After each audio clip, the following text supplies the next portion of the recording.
Democrats are demanding answers from the Trump administration, saying top officials lied to them about ousting Nicolas Maduro and questioning whether the president violated the Constitution by attacking Venezuela without congressional approval.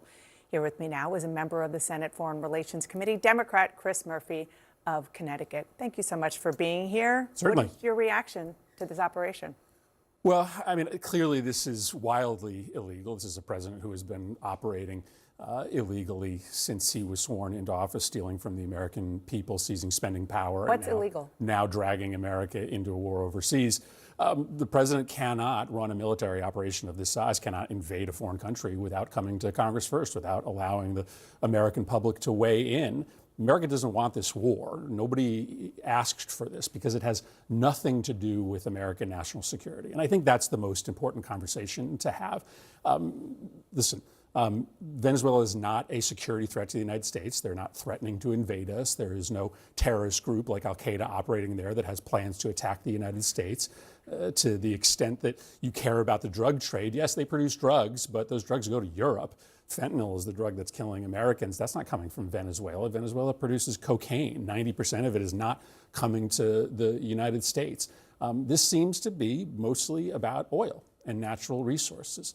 Donald Trump's entire foreign policy is corrupt. Russia, the Middle East, and now Venezuela is all about making money for his friends. And Wall Street, the oil industry, they can make a lot of money off of Venezuela if they run it.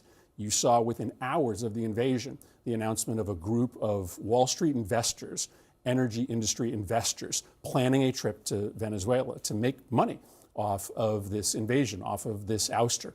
So unfortunately, once again, you're seeing that this president's foreign policy, the invasion of Venezuela, the ouster of Maduro, is about making his crowd filthy rich. It has nothing to do with American national security. Can I just go back to the legality and the point that you made about needing to come to Congress first?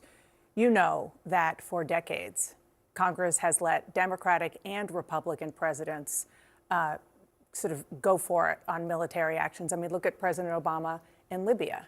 And so it's not new that Congress has become, frankly, impotent on issues and matters of war. That's absolutely true. And Congress needs to own its own role in allowing a presidency to become this lawless. The fact of the matter is that the president's justification makes no sense here. He says that this was just a law enforcement operation. Well, there are people with warrants all over the world. That doesn't give the President of the United States the power to launch $1 billion invasion of those countries to bring a fugitive to justice. Yes, Congress should have stepped in and either authorized or prohibited President Obama's actions in Libya. Yes, the United States Congress has sat on the sidelines to allow presidents to become more and more powerful in foreign policy, but that doesn't mean that it suddenly gives an imprimatur of legality to this massive invasion of a foreign country that the American public didn't ask for. You know, there's no question that Maduro was a destabilizing force, not just in Venezuela, in the region.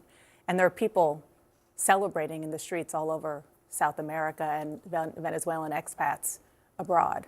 So is it fair to say that there is some benefit in Maduro not being in power? But what changes? I mean, you just heard Senator Cotton effectively not be able to explain who's running the country now. Delcy Rodriguez is a very powerful figure in her own right, handpicked by Maduro. Russia and China still provide enormous support to that country.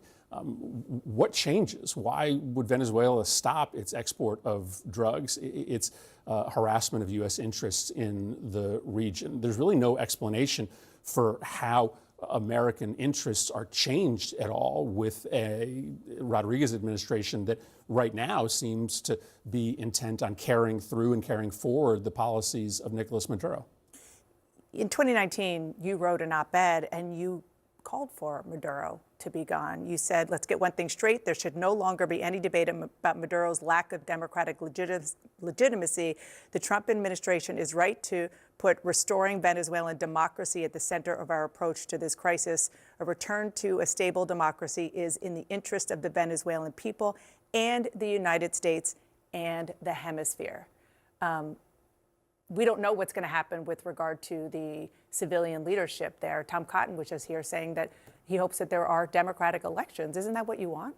Well, the rest of that article right, was a criticism of President Trump's early moves to saber rattle around regime change. Listen, there are evil, brutal dictators all over the world. That does not give the American president the right to invade those countries, in large part because we have seen how this script plays out. I watched an interview with Senator Cotton. You asked him what the difference was between Iraq and Venezuela.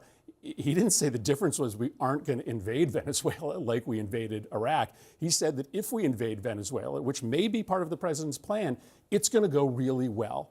Over and over again, we have seen these warmongering neocons, many of which have influence in this White House, cheerlead us into war under the guise of removing a very bad man. That ends up getting a lot of Americans killed.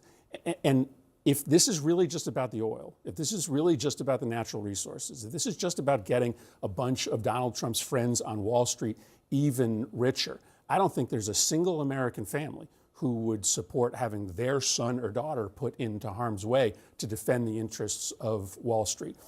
This is once again American oil interests, American financial interests coming before the actual national security interests of the United States. I do want to ask about a briefing that the Secretary of State and Defense held with senators. You were there. Yep. Last month about Venezuela. Can you talk about what they said and whether or not that actually bore out? Well, I can certainly tell you the message that they sent was that this wasn't about regime change. I mean, they came to Congress and they literally lied to our face. They said, this is just a counter-narcotics operation. This is about trying to interrupt the drug flow to the United States. Right around that same time, the White House Chief of Staff said publicly, if we ever had boots on the ground in Venezuela, of course we would have to come to Congress.